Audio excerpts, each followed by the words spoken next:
City Beat, your source for all the latest news on the city of Thompson. Only on 102.9 CHTM, your radio station. I'm Molly Gibson Kirby, and this is City Beat for Thursday, April 24th. Today, Mayor Tim Johnston is in the studio to give us updates on what is going on in Thompson. Remember, if you have any questions you want answered, call into 677-8181, or you can email chtm@arcticradio.ca. To get started, Tim, what kept you busy last week? Well, last week we had a variety of meetings leading into the Easter weekend. Last Thursday in the morning, I attended the Industrial Skills Trades and Training Center meeting, and I just want to acknowledge some of the partner organizations. UCN leads that, along with the Northern Sector Council, Valley, Manitoba Hydro, and then the province of Manitoba is also on that committee. And the intent is to take a look at both a short and a long-term strategy for increasing the number of individuals going through trades, and hopefully see the construction of a industrial skills trades and training center here in Thompson as a component to UCN. So I'm very pleased to participate in those meetings, and I look forward to the outcomes. Then on Thursday night we held our public hearing for the 2014 financial plan at City Hall. Very pleased in terms of the opportunity to share our plan for the coming year. This current year, I guess.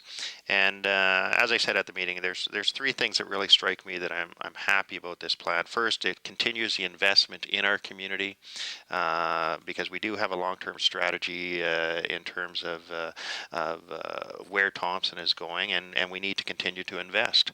And so I was pleased to see Council pursuing that. Secondly, for the second year in a row, we're going to complete a number of capital projects, but not require any dollars from the property tax to complete those capital projects. I think that's a huge accomplishment for the city of Thompson, and largely based not just on council but also on additional funding both from the federal gas tax and Valley infrastructure program through the grant in lieu. And then lastly, we didn't issue any new debentures for this coming year, and I equate that with our understanding that we know we're going to have to complete the sewage treatment plant, and the best analogy I can give is like having a credit card and ensuring you pay your credit card down because you know you have an expense coming soon. So very pleased with the plan. I encourage people to visit the website, take a look at that plan, and in addition we're going to be providing the same presentation at the next regular meeting of council, and I believe we're attending an upcoming chamber meeting as well. The last meeting we had sort of leading into today was on Tuesday. We had Dr. Alistair Bath, who is in Thompson as part of the discussion on Spirit Way and the wolves and that strategy. He presented to council, and I understand he's continuing those presentations each night. Had one last night, and he'll also have one tonight, Thursday and Friday, 7 p.m., Meridian Hotel, and to encourage people to get out and then hear the presentation. And I know they're going to be doing a survey and a study in Thompson, encourage people to get their input.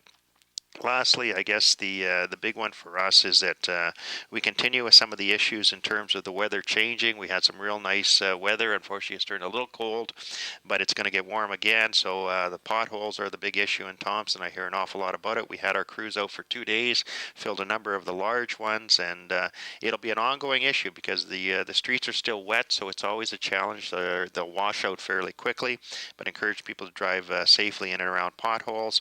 And we'll continue with some of the snow removal, and again a reminder on the frozen pipes. Please take steps, view our website in terms of how you can deal with some of the issues regarding frozen pipes. So you talk about the budget meeting that happened late last week.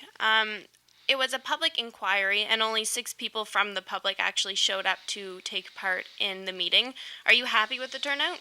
Well, I certainly wouldn't say I'm happy, but in all honesty, that's probably average for the 12 years that I've been involved in City Council in terms of the public hearings that we have for the financial plan. You're not going to see a huge turnout, and I understand it was a beautiful night and there's lots of things to do. I would encourage people to take a look at the plan. This is what impacts them as a property taxpayer, and I think that there's a lot of misconceptions out there that if people take a look at the plan, they'll start to understand. For example, the city of Thompson generates approximately a third of our revenue from property tax. That's it. I think many people are under the illusion that it's probably closer to 100%, but it isn't.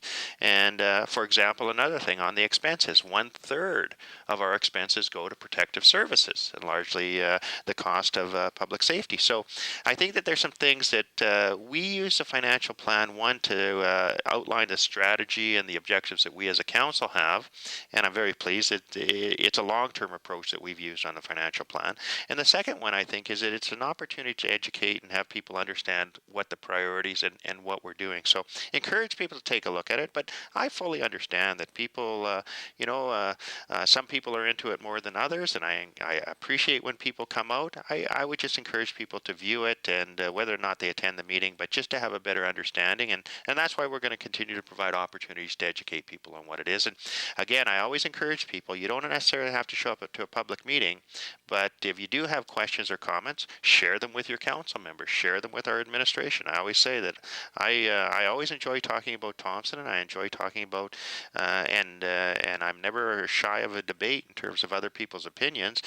So if people sometimes are reluctant to attend a public hearing, but please share your comments. Either give me a phone call, stop me on the street, whatever. I always enjoy talking about the community. Okay, so we got an email actually from a listener, and they were concerned about the choice of a date for the meeting because it was set for last Thursday, the day before the Easter long weekend. It was also Holy Thursday, so a lot of people were at church services. They just kind of wanted to know who chose that date and why was that date picked when another date could have maybe been chosen and more people maybe could have come. Yeah, and I mean, it's always come down to when you're the date that you're going to choose. We know that in our community, Mondays and Tuesdays are always a challenge because we have a variety of community organizations that meet. So it usually comes down to Wednesdays or Thursdays that you have public hearings. And in this case, we were working within the time frame that we had because we have to have the process completed by mid-May. And unfortunately, yeah, it fell on a tough night, and the Easter weekend certainly was a unique problem this year just because of the timing of Easter this year. And the other one is, I know the weather was warm and the Stanley Cup playoffs were on, so people have other priorities, and I don't blame them for that. We always try, believe me, we don't do them to try and avoid people showing up. I told people, I think at the session, that council works very hard on the financial plan, and they want to share it, and they want to hear those questions. So that's another reason why we're going to ensure that on Monday night at the regular meeting council, we're going to provide the presentation again. As always, we have the general inquiries at regular meetings, and we have the question period, so if people want to share some of their comments, they can. And then, of course, it goes to second and third reading. And the other one is that we're going to get out in the community, and we're going to make that presentation. And I'd encourage any community group that wants to have members of council come and present that plan. We usually do it at the chamber meeting. We've often done it at the Rotary Club as well. If there's other groups that would like us to come present, believe me, we will be more than happy to go and make that presentation to any organization that's interested. So when choosing the budget meeting next year, maybe we can decide on another date so more people could maybe come. Yeah, we'll take a look at the dates and try and ensure that we minimize the number of conflicts. Again, as I said, in the 12 years I've been involved, that was probably one of the best turnouts we saw on Thursday night. So, change the subject. The Damp House is now open in the city. How many people are actually in the residence currently? I'm not sure exactly how many people. I did receive a bit of an update this morning regarding that the program is now up and running, and we are having some of the individuals move into the facility, which I think is very good and positive news. And we'll continue to move forward. So I don't believe we've hit our capacity, but we are up and running. And as I said, it was going to be a bit of a phased-in approach to ensure that we make that transition to under a scenario that we can manage and make sure it's moving in the right direction. So I'm very pleased that we're starting to see residents move into the facility. Okay, so you actually talked about the Wolf meetings that are happening currently in Thompson. There was one last night, and quite a few people showed up, and there will be 2 again tonight and tomorrow. Do you plan on going to any of them? Well, I had an opportunity on, as I said, I believe it was Tuesday night. Dr. Alistair Bath presented to council, and we had an opportunity to hear that presentation and share some of the comments. And these meetings are intended for the public, and I'd encourage the public to come out. We've had our opportunity as a council to share input, and I look forward to continuing to have that opportunity. I was very impressed with the presentation in terms of the independence that will be used during the study period, and I look forward to the outcome. I mean, I think one of the objectives here is to get the opinions of residents in terms of how they feel about the initiative and how they want to move forward. So I encourage people to get involved. As you are a resident of Thompson, are you for or against the wolf brand that Thompson is portraying to Canada? Well, I think that the city of Thompson has undergone a branding exercise as part of the Thompson Economic Diversification Working Group, and we're going to continue to pursue that as a corporation. I've always believed that it's positive for Thompson to be known as a number of things. For example, the National King Miner Contest, the Hub of the North, the cold weather capital. So there's a number of different monikers that we can have as a community. I think that what I'm interested in hearing is the response from residents over the next 2 years, and I think we're going to get some of those results on an ongoing basis around that.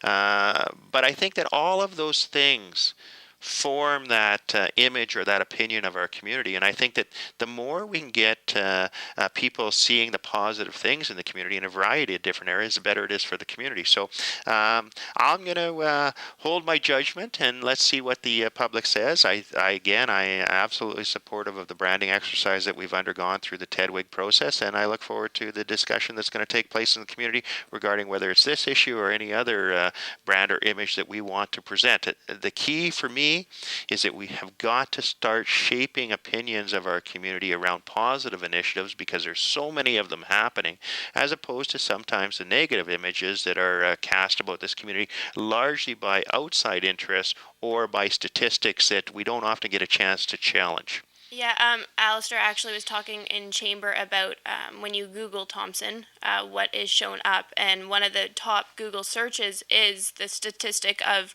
the highest crime rate. I come from away. I'm from Nova Scotia, so when I was moving here, that's what I saw when I first Googled it.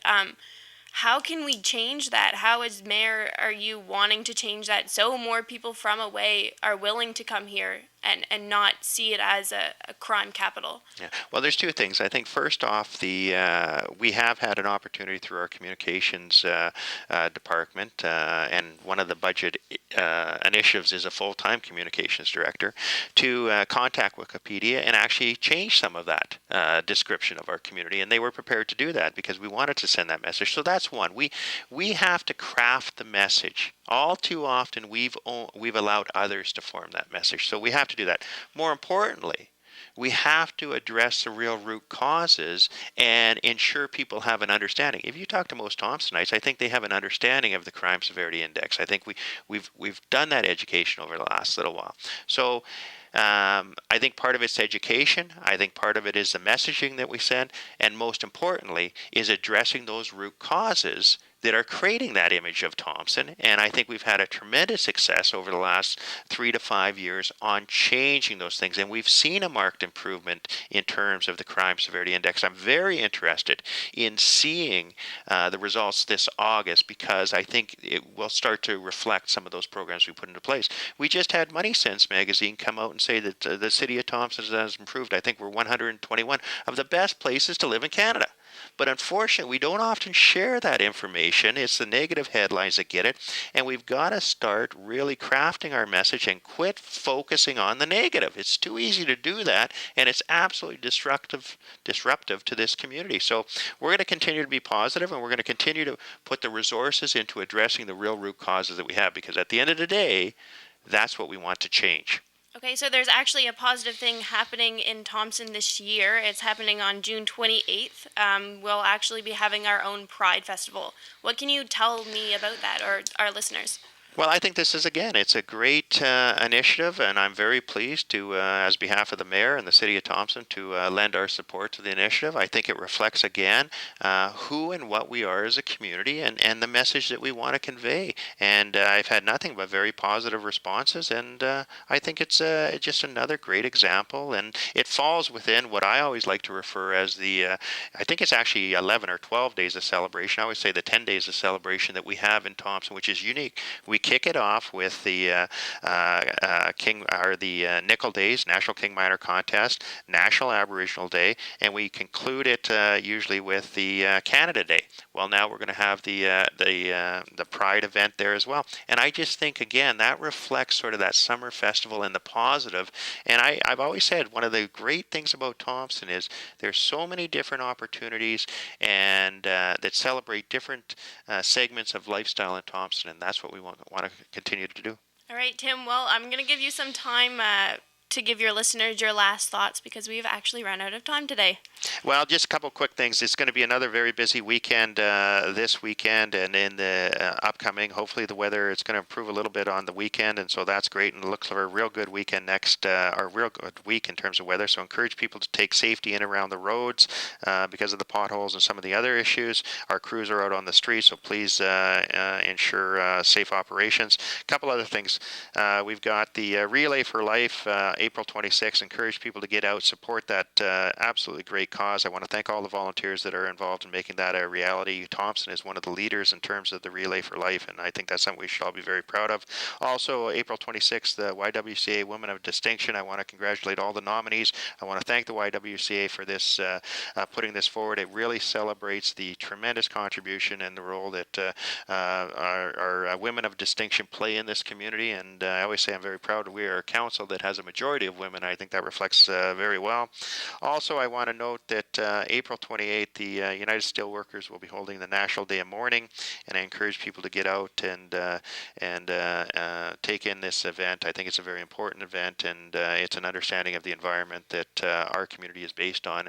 And then, of course, May 9th, we have upcoming Nights at Columbus, and then I'll just last reminder, April 28th, there will also be a regular meeting of council. Encourage people to come out. Always the opportunity for general inquiries and question period. All right. Have a great week. Perfect. That's it for this edition of City Beat. Join us again next Thursday for more questions and answers with the mayor. For 102.9 CHTM, I'm Molly Gibson Kirby.